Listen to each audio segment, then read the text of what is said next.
You all. Sorry. That's all right. We are recording this because we do have folks that aren't able to attend, so this way we can share it out afterwards, and we can make sure that, again, we address any questions that we don't get answered as part of the recording.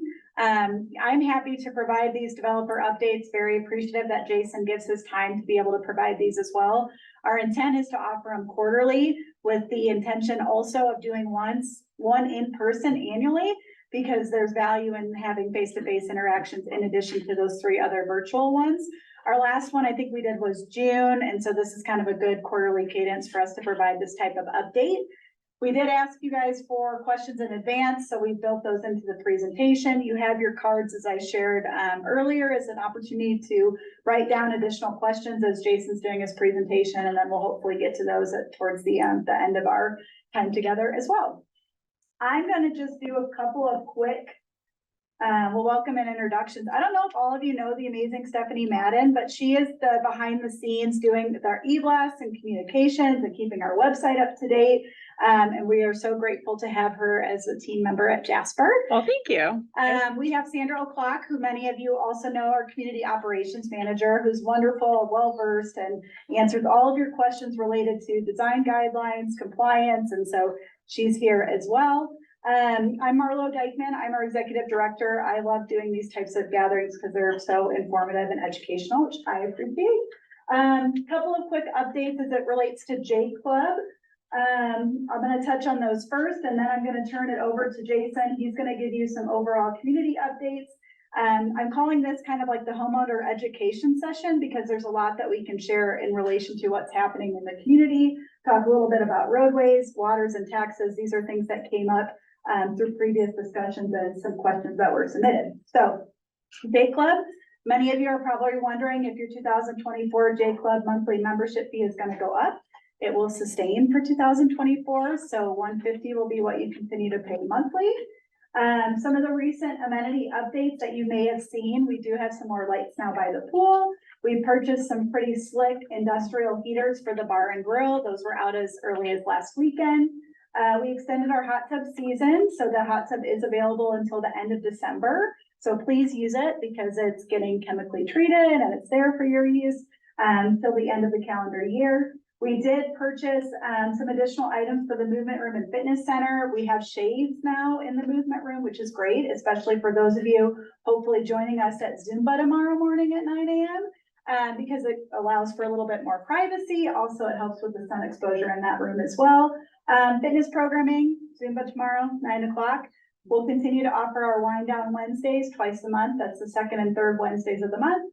We have yoga still every Tuesday morning and every Saturday morning, and pickleball is every third Saturday of the month, and they do open play weekly every Wednesday. So if you haven't joined pickleball, get out there on the courts, and Kurt looks forward to doing some instruction this Saturday, actually, at 11 o'clock. All of that fitness programming you can sign up for through MindBody. Zumba, we're very pleased to sponsor that through Jasper Community Association, so that is free for our residents to actually attend. Questions at all at J Club updates, and if you have your cards or have anything related to J Club, I'm happy to grab those. Yes, Suzanne. I have a card. You have a card. You want me to speak it or? You go ahead. I don't mind. We're a small enough group. Okay, thank you. I know there's just been some conversations informally on our website about the fire pit. Yes. And you may be aware of that. Yeah. It'll come to you. Yeah. So I'm just curious too, like, what kind of impact does this have on the costs that are passed to us? Is there any efforts to make them individually controlled, if I'm not understanding anything already, so that they can be used as needed, but without consuming a lot of resources? Yep. Let's start first big picture, and I'm probably stealing Jason's thunder a little bit to understand that there is a subsidy with J Club. On average, it's, what did I say for 2024? I think we're projecting 480,000. That's actually what the developer and owner is covering for those operating expenses for the total operations of J Club. So when it comes to, if you're worried about those fire pits being on and the implication to you and your $150 monthly fee, there isn't a direct correlation there because really the operating budget is much more advanced when it comes to J Club. The purpose of those fire pits being on right now, we don't have an indoor restaurant, we don't have an enclosure or a tent. We're trying to create a warm atmosphere that makes people excited about coming and sitting at the bar and grill. They're not on days that the bar and grill aren't open. They're not on in timeframes when, they don't need to be, but it's meant to help entice people to come sit down and enjoy the restaurant. The PERB has control of, a certain number of, fire pits based on the bar and what's stationed in the bar and grill. The J Club has their ability to control some others. So at any given time, you're never gonna see all the fire pits on because we're very mindful of that. But the intent of them being on when people are not there is to create a warm atmosphere that makes people comfortable and wanting to come up to the J Club to still sit inside and enjoy their lunch or dinner. Okay. Yes, Jeff? So hot tubs, Yes, sir. my perception is it's gonna be a very small percentage of the residents using the hot tub. Yes, And hot tubs are expensive to heat. absolutely. Yes, Are you going to look at this year? and- most likely, yes. Okay. And probably not offer it in the same way we did this year. Cool, Yeah. cause it seemed like a, And we have a lot of people that were also discouraged with the fact that it's still not open all year round. And so, you know, we have to again weigh the fact that where we're at with the use and occupancy versus the expense. And obviously weigh that. And I know Jason will speak to, I think at one point in the slide, like what increases membership fees, right? And so when you ask for those things, you know, obviously we have to consider that because it is an exorbitant expense with the heating of just that hot tub, especially for a minority of the especially for a residents. minority that's using it. Yeah. Yes, Jean. One thing that was brought to my attention about the hot tub is the seat is very high. Mm, So when the weather is cold, It's automatically gonna get cold. you're gonna be cold because Yeah. you're not sitting low in the hot tub. Yeah, So that's a good point too. just an FYI. Yeah, that's a really good point. And you'll see our ambassador team is continuing to do hourly activity checks because I want to be able to go back and show the data of like, Great. you asked for this, here's the actual reality in terms of the use. This is why we're probably not going to make that decision going forward. But a lot of things, as you all are seeing, is we're in the learning, right? So, you know, if it would have been something that would have been highly utilized, then maybe we would look at that differently. Yes, Beverly? Yes.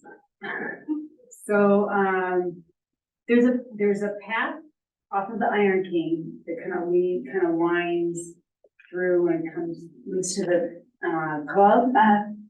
When does that one open? And, or is it already opened, or I haven't seen? It's like a sidewalk? No, it's a graded path that meets the sidewalk. Yeah, Open capstone. It's actually in between the capstone, the two sections. Okay. And Oh, I know what you're talking There's a about. little wire the last time I walked up there. Gotcha, the wires are still there. Hmm.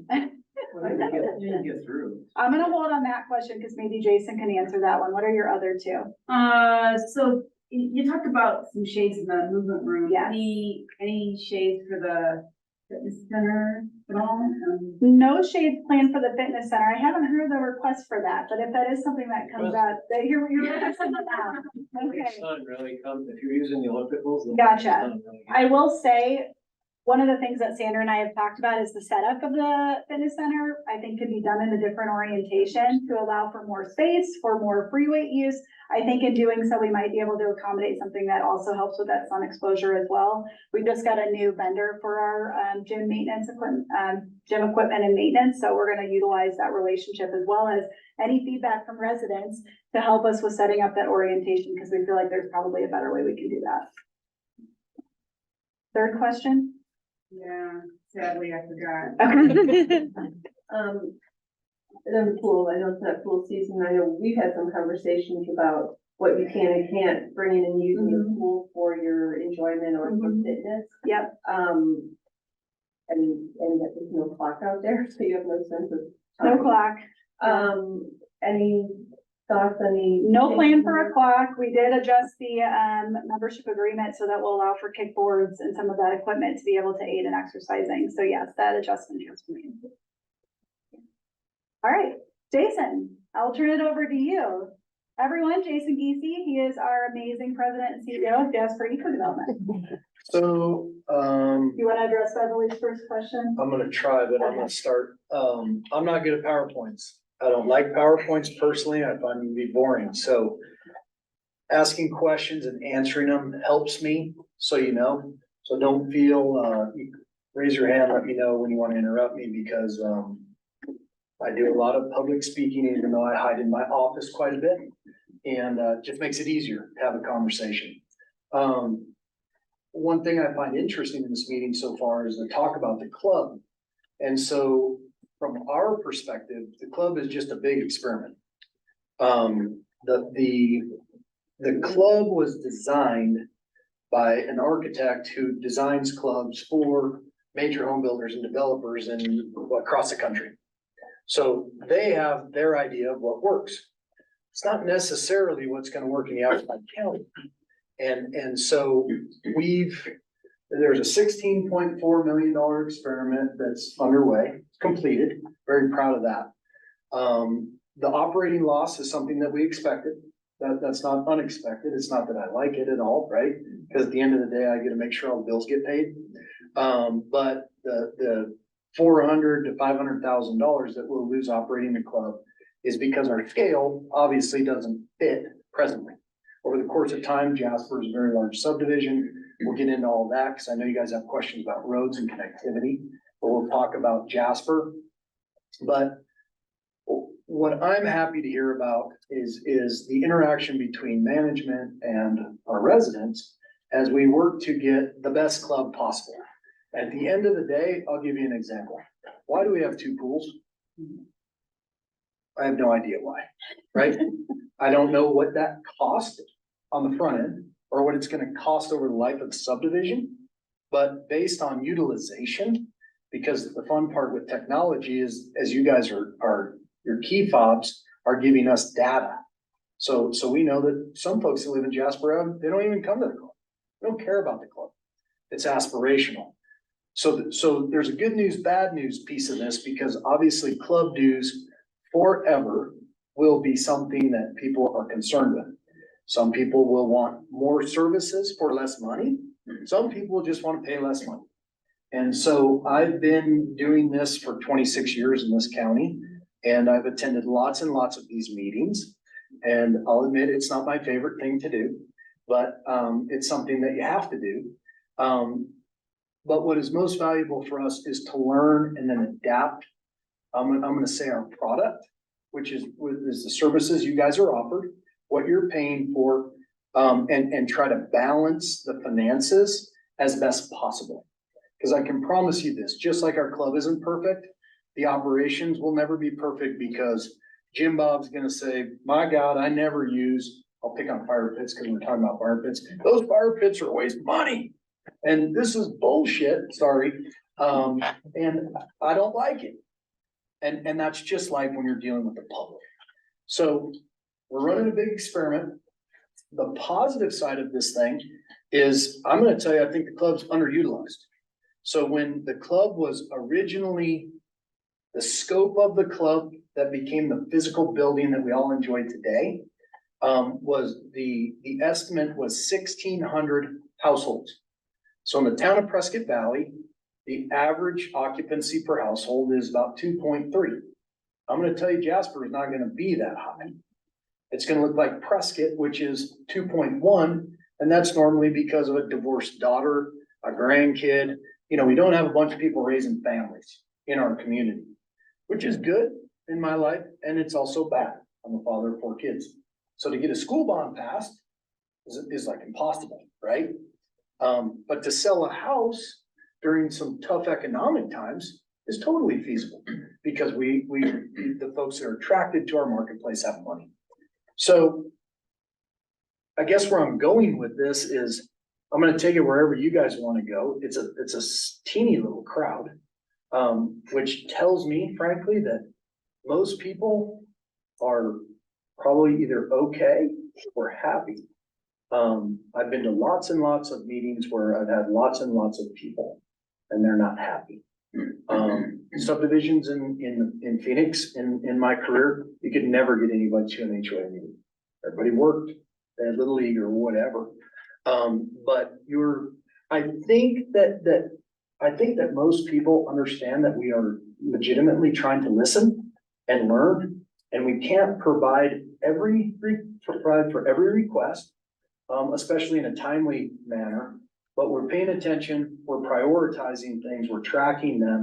And the way I see it, we'll add and subtract over the course of time as we try to find a balance point with the club.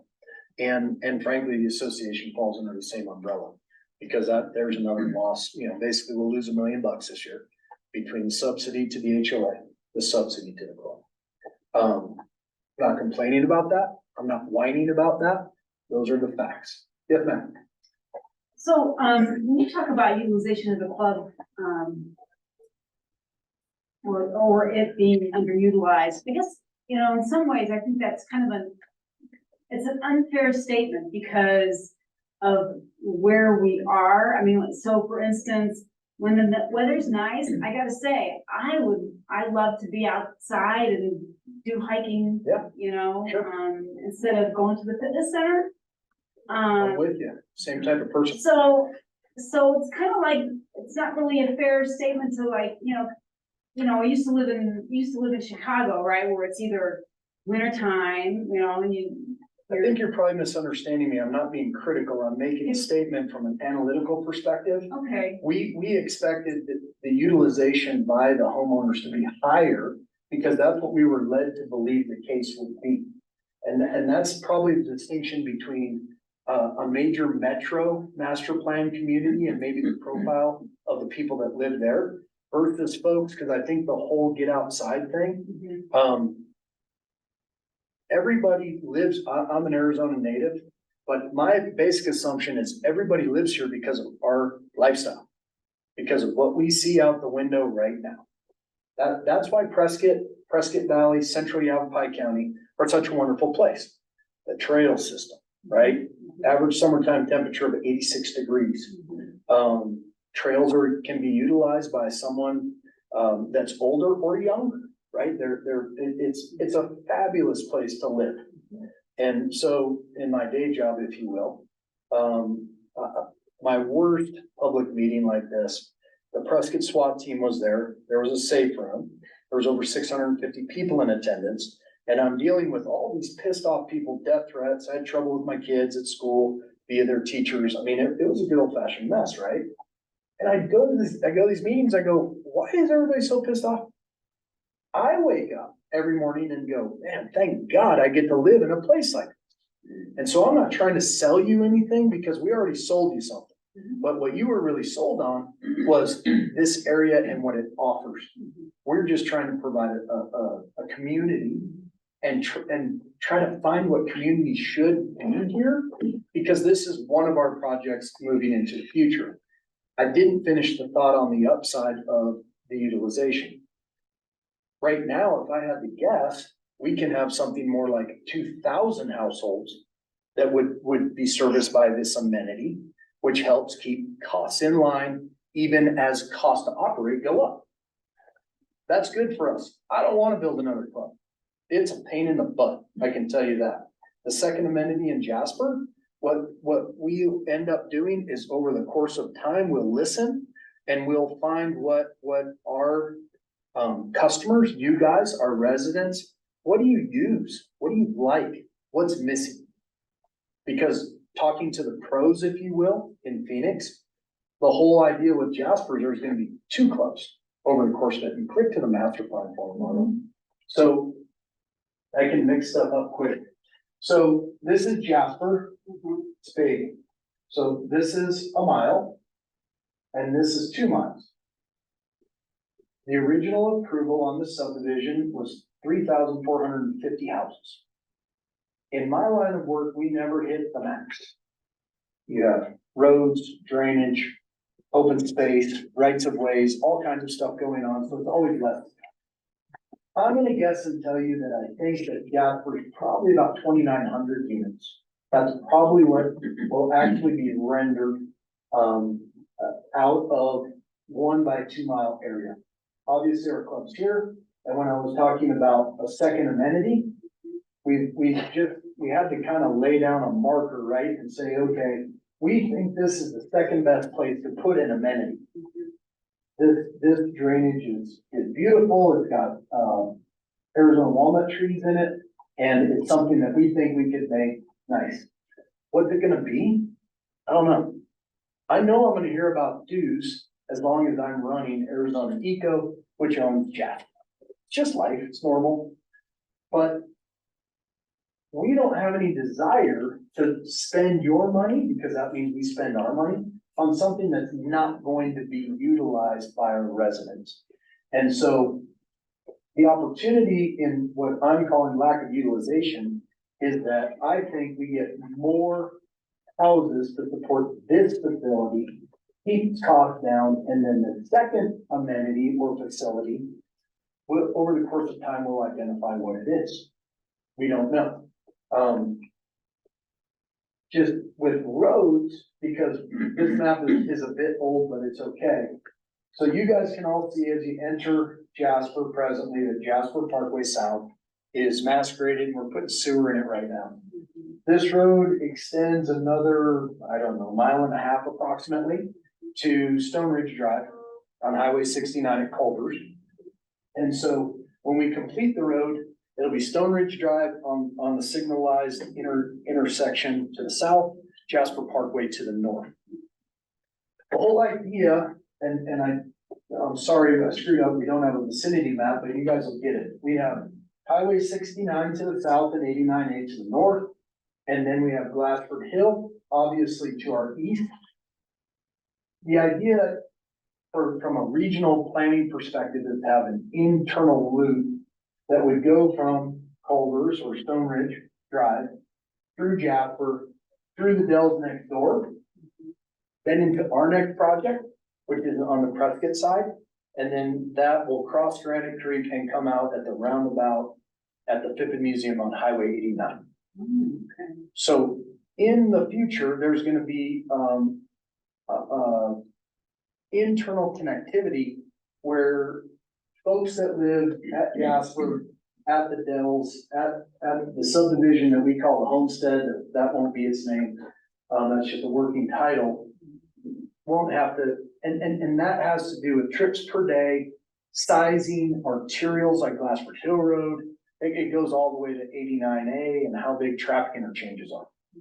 And so obviously Jasper Parkway South is under construction.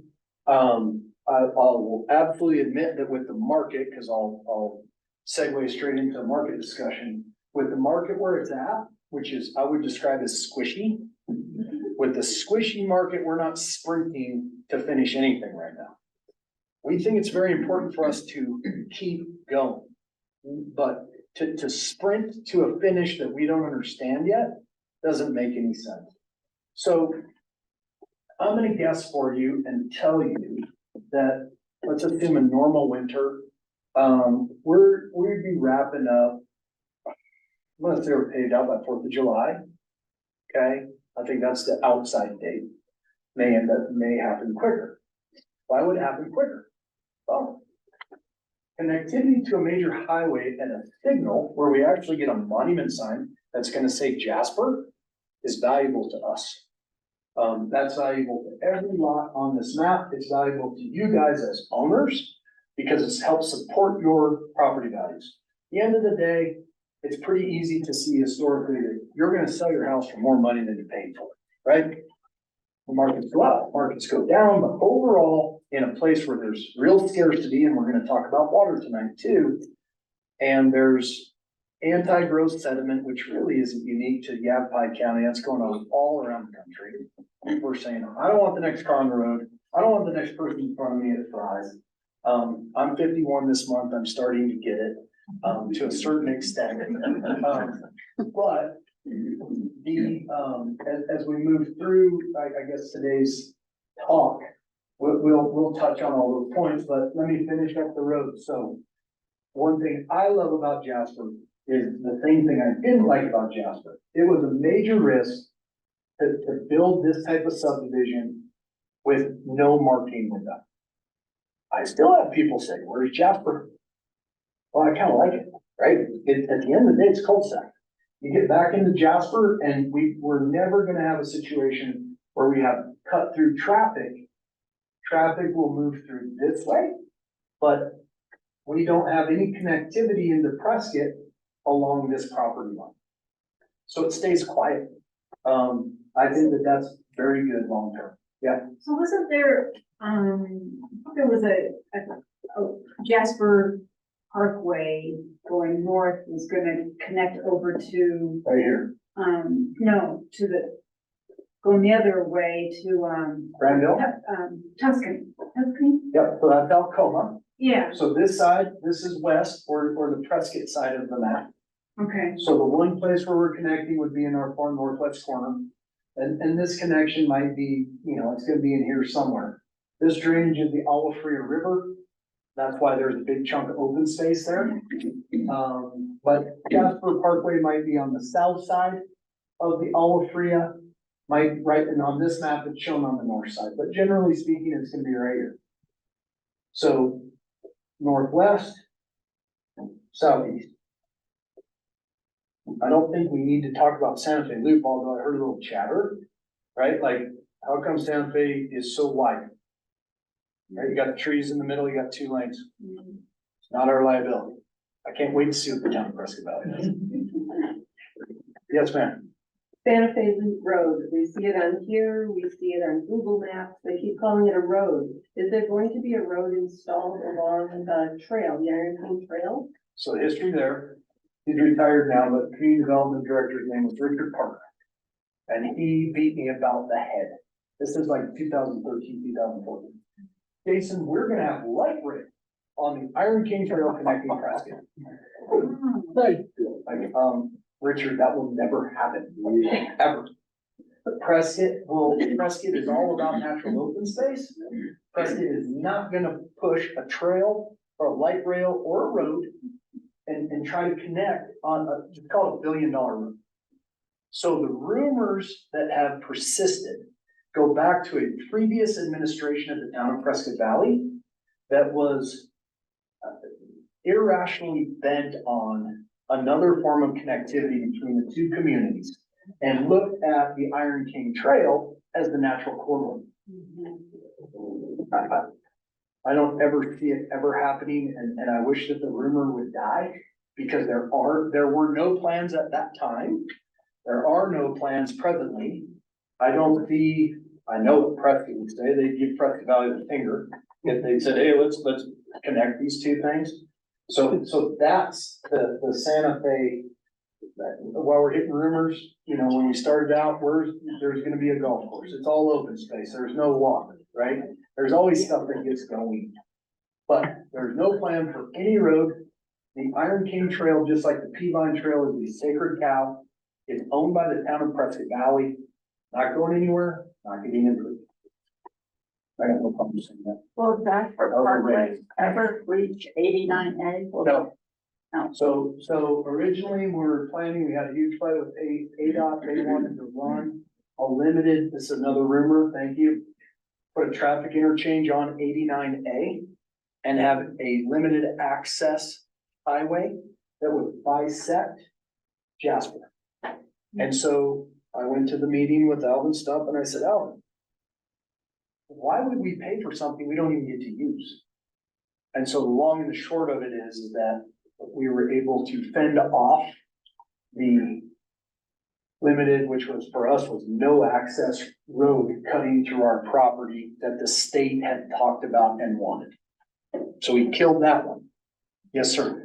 I want to circle back to the amenity and the utilization. Are you measuring utilization purely by Brevo? Okay, No, hourly activity trackers. okay. So we go around that, but they're skewed. We right? go up there a lot and very seldom use the Brevo. Mhm. Yeah. So, yeah. just- Way too technical for my pay grade, but more than that, Yeah. yes. Cool. So something else about that is that, what about early in the morning when no one's there? I mean, there's a lot of people that use fitness center. We're able to track that because That's you have all the Brevo. Brevo. Yeah, that's all Brevo. I'm thinking if you're out playing bocce ball or you're pickleball court. Right, or our doors are open from 9 to 5, so you're not Exactly. using your Brevo to come into the living room, so Right. that's when we're actually using the tracker when we have Great. Saturday days. Let me hit Alcoma real quick and then you're up next. So Alcoma is right here. So presently, the road, the pavement ends approximately here. This is our next phase. We'll get into phasing too. I know that's on your guys' list. But Alcoma is permitted we need to, connect Jasper Parkway to Tuscany via Alcoma. And so when you do a development in a town like Prescott Valley that, doesn't tend to have much money, that means they don't have much infrastructure. So the basic trade is you get the density that you asked for. We're gonna have to talk about water, but I'm gonna hold on that. But you get to build all the master infrastructure. So today, we made the connection to Santa Fe Loop. We're making the connection to Highway 69. We've paid for 56% of the second water storage tank. That's in the rearview mirror. We have to pay for duplex booster pumps, don't ask me, like, whatever. Alcoma connection, and then we actually have a liability that's off, like 15 years from now on Glassford Hill Road. But what's changed there is Simpo received funding from the state, which is actually COVID money. And so Simpo is Central Yavapai Metropolitan Organization of Governments. And so Simpo works on regional roads and connectivity. And so Glassford Hill is about a $16 million widening job that's coming. And so part of our liability that we're contractually obligated to is being taken care of with federal dollars. Well, that doesn't mean that they let us out. So what you guys will see here at some point, I was talking to Gilbert, the town manager today, you'll see an amendment to our development agreement to reallocate those dollars.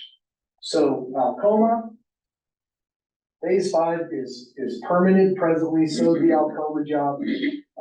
The certificate of assured water supply, which is the water will, I'm gonna pun on that just a little bit. We have the water, we have the permit, and we were gonna build this year. And I didn't start it, and I got my butt chewed by Stuart Swanson, who lives in London. And because those were my marching orders. And I didn't do it because my experience, everything, the alarms were going off. And I'm like, man, if we get caught with phase 3 and phase 4 in a major recession, we have real problems. So we picked 3. The reason we picked 3 is because it's been easier to sell more expensive houses than cheaper houses. And especially as rates have increased, it's gotten even easier. So the houses that are tough to sell are our smallest, cheapest houses right now. It'll all swing around, it just ebbs and flows. But that's why we picked 3, because 3 ends up with forever views, connectivity to Highway 69 with actually a monument sign. So that's the marketing window, like, oh, Jasper, I go down this way, I get there. And then on Tuesday, what's today? Thursday, right? Tuesday, state land auction. There's gonna be a state land auction at the courthouse steps. Anyone wants to bid, you can really piss some people off. But the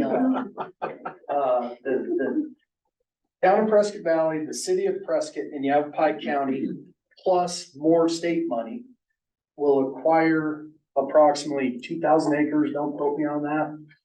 Approximately 2,000 acres of Glassford Hill, and it will be retired as open space and owned by the government. So phase 3 then will back up to open space, permanent open space, permanent forever views to the north. That's where we place our bet. So back to the squishy marketplace. I owed you though. You have a question. Yes, I'd like to know if you could speak to the developments that are north of Jasper Drive, which would be 4, 5, and 6. Okay. Currently, the only access into there is Jasper Drive. That's right. The fill wall. That's correct. Jasper Drive has become, for all intents and purposes, almost an expressway. You're talking about speeders. I'm talking, well, not only speeders, but traffic count. Vehicle count per day, it's high, very high. We back up to it, we see it every day. I'm there every day too. And, Lots of corrupt traffic. it's currently, Well, yeah. and it, as I look at the development map, I don't see any other access into those further north phases other than that. So I wanted to inquire is whether you have a plan. Alcoma? Jasper Parkway South. No, I know, but to get into off of, rather than having to take Stillwell all the way up, You can't cut across. you can't cut across from Jasper Parkway. And even the homes that are on the other side of Jasper Parkway, like Jasper 7 and whatever's gonna be built, they're very cut off from the community feel. Because there's no way to get from there walking, say, through the neighborhoods or to walking to the club, except going around to Jasper Drive. Right. They have to drive over there. Anybody coming into those blue sections, the yellow, the gold, they all have to use Jasper Drive. Yeah. Oh, the backhanded That's still- influence, backhanded influence of the amenity only being accessible through Jasper and Stillwell, basically, for the rest of the For the community. rest of the community. It's on purpose. Yeah, that's the key. I'm sure it is, but it's causing a huge and traffic increase on Jasper Drive, and it's only gonna get worse. And And at 35 miles an hour, Yeah, they go 45 or 50. and I'll add to that, it's tricky sometimes when not very many people, drivers, including our own residents, pay attention to the crosswalks. So I would recommend you call Town of Preston Valley Police Department. If you have speeding problems, these are public rights of way. I understand that. Okay, I was in municipal government for 34 years. So, my concern is the traffic count. It's gonna get worse. It's gonna get a lot worse. No intention to connect from Anything. Jasper Drive to Stillwell Drive any other further way, north. any other way. But they have to have a Not reason presently, to go there, right? no. They would be, but you have to have a reason to go there, and how many homes are actually there, how many could it possibly be, it doesn't, Yeah. So I don't wanna sugarcoat it, the land plan, I can see it getting flexed a bit, but not a ton. And I don't see where we're gonna create extra east-west connectivity through neighborhoods to bring that car over to this car. And frankly, that's what happened, right? It's a pattern. And so, there'll be more houses, there'll be more cars, if people are speeding, I'm certainly not going to sit in my camp chair and be the cop. I encourage you to call the Town of Prescott Valley, and I've been ticketed personally on Santa Fe at 25 miles per hour, because I was going 32. That was my last ticket, but, that's my straight up answer on that one. I would just add, they are doing traffic studies right now in Jasper, like the PD, so they were actually out on Monday. On Jasper Drive. No, they were on Jasper Parkway, I believe. So it's, and to Jason's point, yeah, there's where their delineation is, and the support would be to continue to call Town of Prescott Valley. So that is something they're aware about and monitoring. I guess I would add that from a marketing point of view, the lack of lateral connectivity is a sales point. People don't have cars driving through their neighborhoods going to other neighborhoods. It's something that we're able to offer as a benefit. and for resale, people being in a wheelchair 20 years, they will love that. And that's why I say, like, you have to have a purpose to go up there. I can appreciate the concern, but, from that perspective, I'm having a hard time seeing it. Why it would be an issue. I appreciate everyone's comments, I'm gonna keep moving though. So, because I can drone on about water too. So as far as sequencing goes, this has been a question we asked. It went 1, 2, 3, we were in sequence, phase 4 is here. We jumped to 5, which we did not start on purpose, as you now know. Phase 5 will be our next phase because what it gives us is more entry level housing, right? And so when you look at phase 4 and the just geographical advantages, looks like it's gonna back up to big open space. There is one piece of state land they left over here. Honestly, I wish they would not have. Already gotten calls like, are you gonna try to buy that and develop it? And we got enough to do. But, so, cause that would have closed that loop forever. But as I sit here today, we're not at all focused on this piece that was left out of the auction for whatever reason. This stuff is all in this open space in phase 4. When we record this final plat, will be dedicated to the town of Prescott Valley. So that'll be gone forever in open space, backing up against whatever the governments are gonna call a regional park. You have two different ideas. Prescott's gonna leave theirs alone and run trails through it. Prescott Valley wants to do a terrain park. I'll believe when I see it. So moving forward, then, from a timing perspective, we're gonna deliver the first lots in phase 3 approximately this summer. Like I said, we're kind of poking along right now, we're not sprinting. There's 3 different lot groupings that will deliver basically from the summer into the first quarter of 2025. That's when the phase 3 lot will become available. Hopefully, if things go well, back to the squishy market, we're clearly seeing signs of inflation flattening. We know we've got a presidential election campaign. We all believe that the White House and the Fed are church and state and they don't talk to each other. Right? I mean, so in my mind, it wouldn't matter if Democrat, Republican, I'm not making the comment that way. Whoever's the incumbent in the race for the White House, their folks are gonna try to get the best economic situation possible. So some folks might think Bidenomics is working well, others might not. Bottom line, Biden's the guy who's in there. There's no doubt in my mind, I expect by the second quarter, probably the second half of the second quarter, we'll start to see downward pressure on interest rates. Small business has pretty much quit lending. The most underreported problem in our economy today, I deal with daily. The banks are having trouble.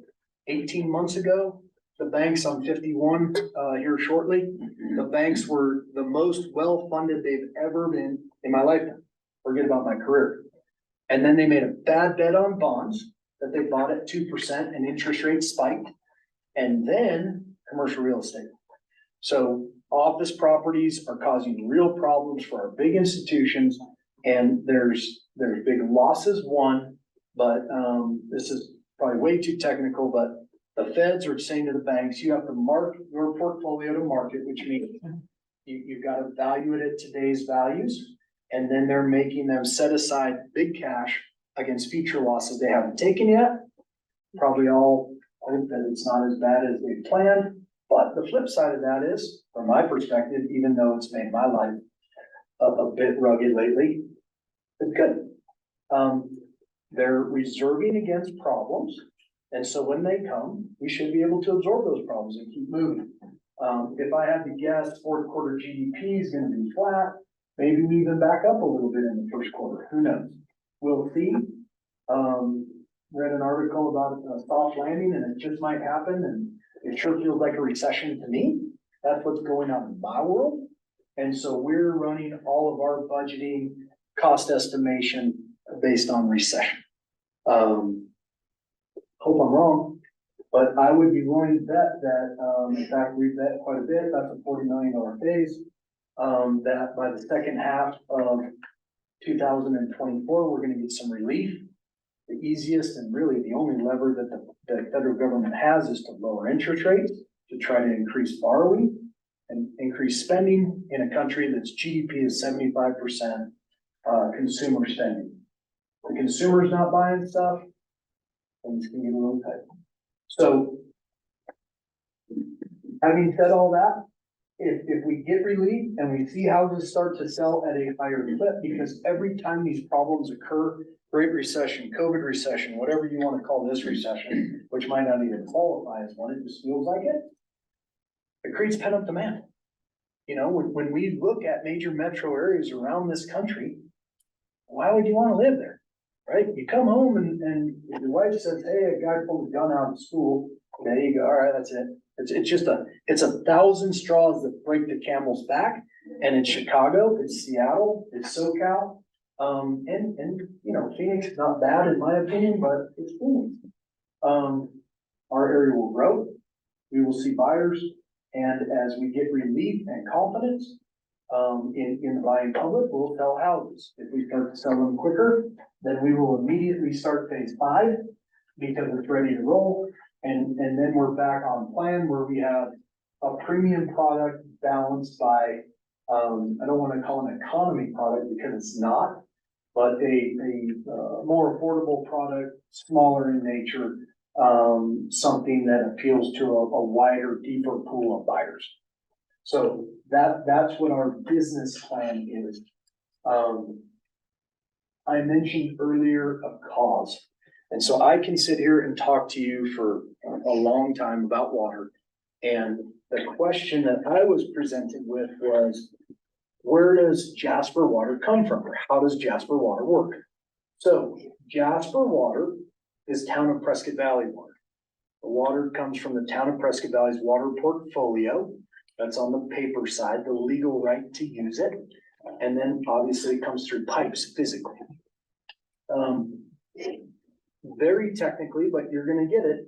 Our water is effluent credit. So town of Prescott Valley, and the way water works, generally speaking, you get at least one, I'll call it a half-life, because I really don't know what to call it beyond that. You get an acre foot of water goes into a municipal system in the west, because obviously in Des Moines, this isn't a problem. There's too much water there.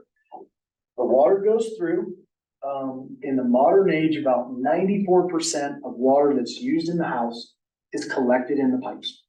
Goes to a sewer treatment plant, gets cleaned up, and then it gets taken, in this case, we're actually kind of close to it. So if you went down Plain Road, I think I'm pointing the right direction towards Maverick. On the right-hand side, as you were heading there are settling ponds. And those settling ponds are in the Olafria, river drainage, because I mean, it was probably like 2 million years ago, right? That the Olafria ran up here. And so those settling ponds are recharge ponds. On an annual basis, there's a reconciliation of how much water was put in the ponds. There's loss factors and all kinds of stuff we can get into. And then how much water got into the Little Chino Aquifer. Here, we're standing on top of the Little Chino Aquifer. All the water engineers at the state of Arizona will tell you, which I find laughable, that 89A is the line of demarcation between the Little Chino and the Big Chino. Now, I don't think it works that way, and we can get into that because we drill wells and we see where water is moving and there's air bubbles in it, and the water is heading to the north before it's heading to the south of Lake Pleasant. But whatever, I'm showing off there. So the water gets cleaned up. It goes into a recharge facility, which is just a settling pond here in Prescott Valley. I'm gonna tell you, that's one thing that has to change. It leaches into the ground. There's metering on this. Metering on how many gallons or acre feet got down there. And then ADWR reviews the books on an annual basis from the municipality. And they say, okay, you recharge 100 acre feet of water. And the half-life I'm talking about is that effluent credit is eligible for use one more time. Now, why is it one more time? I couldn't tell you. It doesn't make any sense to me, but that's how Arizona state water law works presently. I keep mentioning Arizona Department of Water Resources because town of Prescott Valley is not a designated water provider. The city of Prescott is. Okay, the distinction would be that if I was doing a Jasper map, if I was doing Jasper in Prescott, Prescott already has a certificated master water portfolio that they could say, we'll allocate the water for this project out of our portfolio. No state oversight or purview. In Prescott Valley, we apply on each phase of Jasper and will forever for a water allocation that is called a Certificate of Assured Water Supply, a CAWS, C-A-W-S. That CAWS is the hot document. And so that CAWS ties into the hydrology of the area, how much water is being pumped out, how much water is being recharged back in, what the legal right on paper is for the amount of acre feet for the area. There's a whole lot of things going on cause. It takes us about 12 to 14 months to secure a cause for a single phase. So we have an option against all of the water for all of the lots you see on this map against Town of Prescott Valley's water portfolio. So we paid an option fee on the front end that amounts to about 25% of the cost of an acre foot. And then we pay the next 25% when the cause is issued. And then the builder pays a pro rata share of the 50% that's remaining, that's due Prescott Valley, as building permits are issued for each house. So that's how the money works. So the question, it will be interesting in my opinion, in Town of Prescott Valley, probably get pissed off at me, but right now with the new administration in the governor's office, there's lots of audits going on water all around the state. There have been huge changes in the amounts of waters available in Casa Grande area, Far West Valley, Buckeye area, okay? Those amounts of water have come down significantly. I'm aware that both Prescott Valley and Prescott remain under audit. This is the information they wouldn't want me talking about. And so what's happening is ADWR is going back through the portfolios of both of these communities and saying, okay, was it administered properly? Has it been accounted for properly? Are the systems in place that were agreed? Because I'm talking about mechanical systems there, like the actual physical facility at the recharge plant. Does it work right?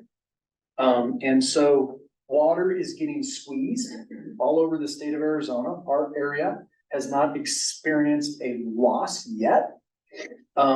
If I had to guess, I'd guess Prescott Valley would be the one that would lose water for the future. Not all of its water, but I can see where it might get shaved down a bit.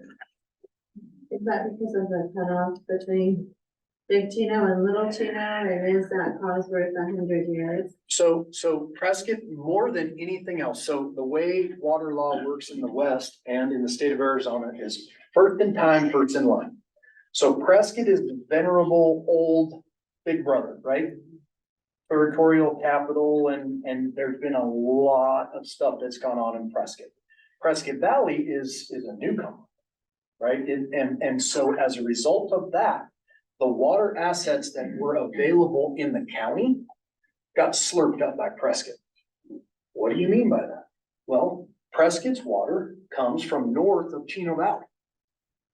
Comes down 89 into Prescott through Chino Valley, and that's where Prescott's water comes from. Prescott Valley's municipal water is a big chunk of their infrastructure is on our ranch. It's on the north side of 89A. Within, probably a max of 4 miles of where you guys live presently. We have a well that is sitting somewhere right here. Giant water fight. Again, I can talk about this all night long. A couple people might think it's interesting, other people go get them out of there. We drilled a well. So Bill Fain was the third generation of the Fain family. And Prescott Valley is built on the Fain Ranch, okay? Bill Fain was a great old man. And for whatever reason, when I was young in my career, he took time to hang out with me and I got to learn. So what I was interested in was at the time called Shamrock Water Company. Shamrock Water Company is now owned by the town of Prescott Valley, and that's where the water comes from. So Bill Fain pioneered the water infrastructure for the town of Prescott Valley. And I'm gonna tell you, it was probably 2000-ish when town of Prescott Valley bought Shamrock Water from the Fain family. Why does this matter? We get in this giant water fight. There's different ways to water subdivisions I'm not gonna bore you with. And so anyway, a I'll summarize it and say, we bought water rights, meaning Arizona Eco Development, the company I run. We bought water rights, which is great. But if you don't have the physical ability, the physical water in the ground, it doesn't matter. You can go ahead and burn your water rights. So nobody had done this except for Bill, but Bill had this like master map, and basically Bill's map said, drill the well right there. And he used a witcher, and people will say witchers are 100% on, and they'll say, other people will say, well, that's like black magic, it doesn't work. Well, here, and so blah, blah, blah, the guy who drilled all the municipal wells north of 89A said, DC, if I were you, I'd drill here. And so we drilled there. We got into the third change order. I had 2 ultras at least, or at least it felt like I did. And we ended up hitting big water at 1,048 feet deep. So that was a $1.3 million hole. I'm not saying that to be braggadocious or anything, but to get to the water is real money. And what the plan was, is we had purchased, we had the water rights, the paper rights to the water, but we produced and proved to the state that we had the physical water available under the ground. And because Mr. Swanson is wealthy and, he's pretty much never seen a bet he won't take, he said, let's do it. And so we did it, which changed the leverage, and the bottom line is we didn't end up having to use this well. We got a deal done with Town of Prescott Valley because their water portfolio, the best way to think about it is there's like a broker, a middleman involved.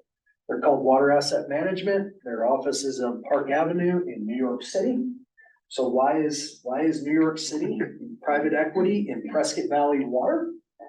Because it's an asset that in our country is diminishing, it's scarce, it has value. You can't buy water in Prescott, you can buy water in Prescott Valley. And so the total WAM portfolio, Town of Prescott Valley, same thing in my world. So there are people who make a distinction, about 1,600 acre feet. How many houses can you get out of an acre foot of water? Prescott actually in Tucson have the lowest, basically 5 rooftops per acre foot. Generally speaking, it's gonna be somewhere between 3 and 4. It depends on how big the lots are. Do you allow for lawns? There's a huge matrix. So one interesting thing that wasn't interesting, I didn't do it, but all of this landscaping, that's like 90 acres approximately, and it was about $5 million plus the club. It all takes water. Our grass is horrible. I hate it. Been tearing grass out. Trying to find balance again, okay? But we spent a bunch of our water in this location where the roads all lead to that location on purpose. Right? That is our marketing window when we didn't have a marketing window. And so at some point, we'll get done tearing grass out because I love to see grass. But in my opinion, the grass should be in the common area here, and certainly someone would argue with me and say, well, that's just as valuable a common area, you see. But if this is for the community, which it absolutely is, and this stuff is for the community too, but probably has less utilization than this building, then we would rather spend our money here and our water here. And we think financially it's better off for you guys long term. So we've tore out grass so far twice, and we're working on third plan, presently. So far, interestingly enough, I have not had any complaints about tearing out grass. We like it. So what I'm trying to find the balance by taking out layers, right? We like rocks. I like them too, they're way cheaper to maintain, yes, right? Get it over with. The next phase, when we do common area stuff, we will absolutely do artificial grass, I don't care, or we will not have grass. I'm not having any more grass. Good. Is the reason why you can't grow grass the ground? Yeah, Is that I the think reason it's why? 2 things. I think that the ground in Prescott Valley is notoriously poor. Lots of clay. We've tried inputs in the golf course guys, and I can bore you with this one too. But That, and my personal opinion, is wind. The wind just dries it out, and it just won't, it can't ever get ahead and then stay there. It just gets beat to death when we have all the huge precipitation, and we went, wow, grass is green. And then like 2 weeks later, you're like, oh yeah, here it comes. So I won't get suckered in the grass again. That's the bottom line there. So we've hit roads, we've hit plan. What else is on that list? Property taxes. Property taxes, your guys' taxes are different because you have CAFMA. So on your property tax bill, you have probably already seen that your fire protection and, EMT is a separate line item. That's a little different than Prescott. Prescott has police and fire. Probably a good deal over the course of time is my guess, because CAFMA's footprint is much bigger. And just like this club, as you get more scale to things, hopefully costs can at least maintain at a reasonable rate. They're never gonna get cheaper for any of us. I mean, my most expensive bill is my health insurance. I'm 51. I have 4 kids. $2,600 a month. No pressure. I'm not asking. What's wrong? I'm self-insuring then. I'm gonna go for it. We shouldn't. A quick Yes, sir. question, 2 things, and it goes back to the clubhouse. Has anybody looked into putting a cover on the hot tub that would keep that heating cost down a bit? I don't think we have. Well, we did a little bit of initial research in comparison with some of the other cohort communities, and the response that we got is way too much to maintain it in terms of putting it on and taking it back off, and then it gets beat up because it gets ribbed, and so, what we researched is it's more beneficial to keep things out versus keeping heat actually in. Well, the cost of that cover will keep the hot tub for a year. Mm. And the other thing Experience. was, with a lot of us are really sad that it's starting to get cooler because we can't take advantage of the restaurant up there. Are there any plans for doing anything in the future or are we just gonna be no, all right, you're laughing, drink, go ahead. So I'm giggling because I'm gonna answer honestly. You guys are starting to get used to me. I don't know. We see what's going on. We understand it. We see it as positive. Ariel has done a fabulous job. And Ariel might complain about me a little bit because I need to be a little bit better businesswoman. But there's a give and take in all this, because at the end of the day, we pay for that service to be available to you guys. So that's, there's $1 million between the club and the HOA. And then I'm hoping it's only 200 grand on the restaurant. Okay. We're working on liquor right now, which we qualify for because we sell food, because the food's good. And so I'm gonna put it to you this way. I'm not even gonna say pleasantly surprised. I'm surprised that it's worked as well as it has. So we found Ariel at a birthday party in a food truck. And I went and had a hamburger and I said, wow. Yeah, like, and the flaky people we were dealing with prior that we kept running off, I was thankful for Ariel. And we're working to get better at kind of how we stitch together. Because what I need her to do is keep doing what she's doing. But, and I got no problem with having the ribeye on the menu, but we need some deals too. We need some family type stuff, and I don't care if a family shows up, right? And she's very, very proud. And I appreciate that on one hand, and on the other hand, it's like, lady, work with me here, right? So Ariel wants a restaurant, and we have this giant lawn, and we'll see how sales go. That's part of it. As we get scale, it gets easier to make the next decision.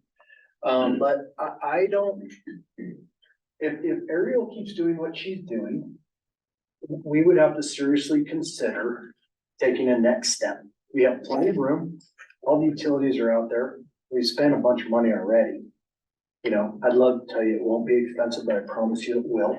She has so many challenges as it stands right now, with the kitchen being in the back and having to bring food across the court, even if it's inside, by the time she gets there, it's cold, you know, it's really hard. But what she puts out is really good, and we would like to see it, succeed, yeah.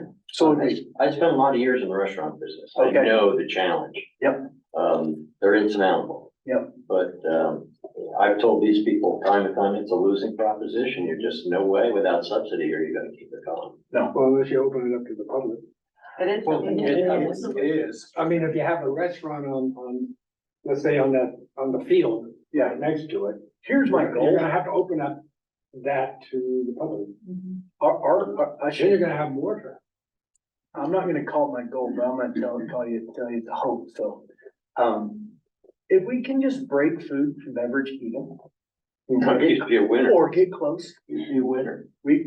you're gonna see us in food and beverage. I think the power of that amenity is gonna continue to grow for us. And we're gonna have to respond to that growth is my expectation, but you know, I tell Ariel, I say, I'm not making you one freaking promise, but you're here. We want you to stay here. We're happy to make the subsidy. Keep doing what you're doing. Let's keep getting better. And what better means for me is just like, yeah, management's very difficult, turnover in staff, right? Like, we're just trying to find, I'm gonna tell you, guardrails where we just kind of rattle around within it and you go, okay, that's good. That's our goal. That's the no bullshit answer. But again, it's listening to you guys, right? And watching what you're doing. You go, huh? Well, there's a lot, I mean, we put a swing set in, we can do some other stuff, right? None of it's none of it's cheap, right? So back to prioritizing things. Well, why are we getting a liquor license? We're going, okay, we can grow this. This is something that's getting used by a wide range of our residents. And it helps our sales. Yes, sir. But the food is shockingly good. Yeah. And, you know, having been around private clubs for years and years, first of all, F&B is always subsidized by the club and it's always mediocre. Yep. If you could just break even, but even if it's a small subsidy, it's the best food in Prescott Valley. We agree. I agree. It's shockingly good. Asset. Yeah, yeah, we'll chow down on a loss on that long term because it's worth it and it's clear to us already. Now the question is, well, what? Are we allowed to know, like, how much they have grown and since they've opened? I don't even know the answer. I don't think they do. That's exactly it. It's still being evaluated. And really the restaurants is still very much so in its infancy. It opened May 24th. Yeah. So So we here's still our don't new have a lot goal, of and data. don't tell her I said this, okay? So we spend all this money on this software, Toast, you know how you pay, right? So we get all the analytics, right? It's all supposed to feed through, It's not. unless you don't have it set up right, right? It's like, please. Program in. Exactly. And so that's what we're working on presently to get better at knowing how much everything costs and how much we're losing and we'll get there. But by the same token, we need to be making good food because you guys are happy with it. Is she gonna shut down for the winter? Only 2 weeks, probably at the end of January, and then before she'll reopen on like Valentine's Day. Yeah, I mean, the obvious thing is just any time of year around here can be volatile. And so sitting outside in the rain or the wind. Understand. Or the Just sun in the dealing with summer? that, yeah. Gotta be some kind of cover. Understood. We have I about didn't expect it to work so well. I gotta be honest. 10 more minutes and then we'll wrap up. So unless there's anything else you wanna cover. I'm good. I'm Good- just happy good to answer questions. questions. Thank you. 2 comments. I know we brought this up before, but our property taxes for schools go to Prescott. Yep. Only because I was in education 30 years and we're using Humboldt School District Board Office. Besides for the school board members doing something, is there something we can do as the community grows with more children? I mean, we're done with babies. We don't even have grandkids here. I would like to see the money I pay for school taxes to go to my community. Yeah. Just a little side note. And I know it's a political line that was drawn a long time ago. So Well, it's wrong, right? it is wrong. Yeah. It's wrong. There's everything And wrong. as Jasper grows and you get the smaller houses that will have kids, Yes. you know, the bigger ones will be with the retirees that came here from California with money. You know, it's a reality. Or Washington or Oregon or where everybody Well, it plays. does give me something to shoot at. Anyway, my other comment is, and I brought this up a couple years ago, and I've walked this community for over 2 years now. May I approach the board? Go ahead. There are no sidewalks. Here's the sidewalk up here. Yes. There's no Yeah. sidewalk here between the model homes and here. You have to go up this hill. I see people walking, and me, I'm one of them. I We walk on the walk from street. here to Yeah. here. Yeah. There's no sidewalk on either side because it's up here. Yeah. People walking baby coaches and so forth. We've Yeah. had a lot of construction trucks coming down. And then the other thing is you have to either walk straight over here to the Iron King Trail to come up here. It would be nice if there was a little sidewalk in this short area. The other places now, I'm noticing it on Horsley that goes down here. There's no sidewalk Can here. I stop you real quick, sorry, just to go back to that little piece where you said you have to walk all the way around? You can go. You can go up the hill. No, I mean, you said you had to go around, like the 500 series, all the way around, right, and down to South Aylet. Yeah. There, what about that cut that's through there, that where you can get to the Iron There King is on the Trail? back of the. Right On the back of the models. Back to the models. And the, you Yeah, have you to go up don't here. have to walk all the way around and No, through there. there's a trail Yeah. Trail. right The behind trail the model. here on Stillwell. No. No, in between. In between the yellow and the On, orange. Yeah. The Next to the model. model. Yes, Right, there is a right trail Right there. there. Yeah, But where I see people walking all the time is on Jasper, what is that, Drive? Jasper Drive, because the sidewalk's way up here and it's hilly. Yeah, and I can attest that I do that quite a bit because the sidewalk is a mess. It's always During- muddy and Yeah, dirty and It's filled with rocky. mud or whatever. draining. I'm I'm thinking of a liability. The uphill side. So when we bought our lot, this is early 2020, we were told that there was gonna be a sidewalk built on the south side of Jasper Drive. And so, but that's never transpired. Well, it was illustrated too, I mean, I know that Mm-hmm. not always Yeah. what ends up, but it suggested It's that just it a was very liability walkable, issue. I think, Area. that may become a bigger Well, look, issue. And then connecting the neighborhood here, there's no sidewalk either. So, I mean, I walk all of That this. is interesting. So it's like our little brother. It's just, I hate to complain. That's but all right. I've been, All right. I was in charge of risk management for a lot of years. All I can see is another lawsuit where we don't have money to pay for it. So talking about landscape, so the section behind the club, that sidewalk that goes behind the club, you know, back Yep. behind the dog park, Yep. goes back. No landscape? Yeah, we ran out of landscape there. I know what you're talking Yeah, about. I cut through there in the trail. um, I don't actually know the answer, to tell you the truth. The landscape broker has been finishing landscaping in the back, and I don't know why that's not finished. There's trees in there, right? And then they weed whacked it, but they didn't finish it to match the rest. Right. So Finished on both ends. but not in the middle. that's the question. And along the same line, I know it's been brought up, I mean, why is the landscape unfinished in common areas in Jasper too? Or it's been around the longest? And it For two, looks oh, terrible. yeah, well, there's an issue here. The builder beat the crap out of it. Yeah. That's just in English. Yeah. It's a $750,000. And they are to fix it, and if they don't get it fixed, then we will fix it back charge it. So we're changing our whole lot delivery program. To try to prevent, or that's probably a bad word, mitigate that damage better moving forward. So, again, learning as we're going along, that landscaping got crushed. The wall guys are the guys that killed it.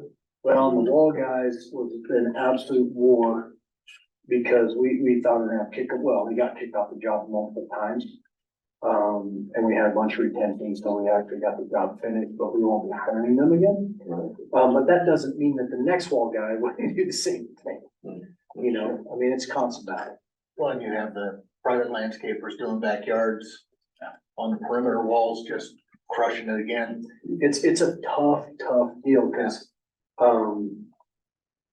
if we put the side yard fences in, you're probably gonna see some of them. Then we neck them down, they have to get through the gate or whatever, right, to do the backyard. So we're trying to hem them in, but we're having to spend more money because they're not able to manage the sub. And I'm gonna say that respectfully, because managing the subs is hard. But that's what it boils down But to. that's the bottom line. Yeah, they react to not getting paid.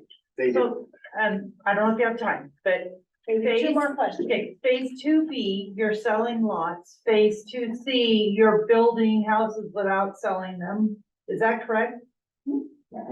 Okay, and then what's the plan for 2C? When will you start selling those? Those look like specs. You're, He doesn't. On completion. okay, So what we're trying to do, so this is actually a good question for you guys to understand, because, you know, we pay some attention to what's going on with the builders. COVID hits. We're supposed to have grand opening. May of 19. 20. So we don't know what to do, so we don't do anything. So Mandalay got a couple cleaning gals, and we said, well, let's open it, because some customers are not gonna want, some customers don't care, and other people really care. But what are you gonna do? Let's let them decide. If they don't wanna come visit us, then that's fine. We did our best. So we sold 6 houses in May of 20.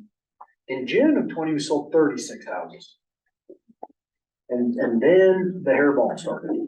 So it's human nature when you're scared, you know, that next contract comes in, you take it.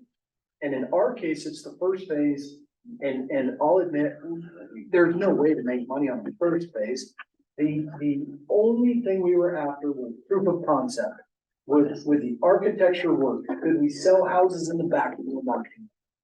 So we oversold it, our fault, 100%, communally, developer and builder. Then we get into all the crunches from materials to labor to everything else that went on, and it's a complete disaster. So the number one thing I'm talking to builders about that relates to this topic is, okay, so if we think if interest rates in hindsight crested, and then in the second quarter, because I think that's when the adjusted numbers will come out, and they start to move down, there's gonna be more demand again. And when the demand comes, we're sticking to our business plan. We're not overselling and creating all these problems, because you get into construction quality issues, you get into just unhappy people issues. We don't need all these problems. So where I'm heading on the specs, big builders, D.R. Horton, Lennar, they build specs. Why? Get rid of the customer. Customer's a pain in the butt. Customer can't make up their mind, customer changes their mind, customer's on the job complaining. So a certain component of our inventory, and when I talk about that, I'm not talking just Jasper, but our other projects that are coming, where we wanna get to is we're a car dealership. You can have a blue one, a white one, or a red one, they're all ready today. Because the customers are tough, no offense. And now higher end product, more expensive houses, the customer expects to pick out their finishes, right? And so again, it's another teeter totter where we're trying to find some balance where we can offer a certain level of customer, which just is, to me, it's not even how much money people have. The people in Granville have as much money as the people in Jasper. They're just from Omaha. They're conservative. It's all sitting in the bank, right? Since the Great Recession, Prescott Valley was the worker bees, the families, that's who lived in PV.